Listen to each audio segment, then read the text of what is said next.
آپ کو پتہ ہے مجھے پہلی بار پتا چلا کہ وضو کرنے کا کیا مطلب ہے۔ وضو کرنے کا مطلب ہے ہاتھ دھونے کے معنی ہے اے اللہ میرا نامہ اعمال دائیں ہاتھ میں عطا کرنا۔ کلی کرنے کا مطلب ہے اے اللہ میری زبان کو شہادت کے کلمات پر مضبوط کرنا۔ ناک میں پانی ڈالنا اے اللہ مجھے جنت کی خوشبو عطا کرنا۔ ناک کو صاف کرنا اے اللہ مجھے زقوم کے درخت کی بدبو سے بچانا۔ اور چہرہ دھونا اس کا مطلب ہے اے اللہ قیامت کے دن میرا چہرہ روشن فرمانا، جبکہ اس دن کچھ چہرے سیاہ ہوں گے اور کچھ سفید۔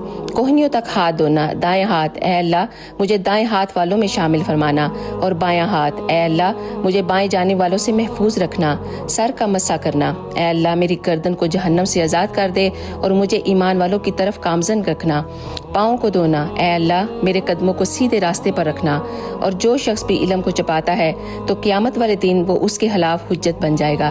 اس لیے دوسروں کو بھی ضرور بتاؤ اور اس ویڈیو کو زیادہ سے زیادہ دوسروں کے ساتھ شیئر کرو۔ جزاک اللہ۔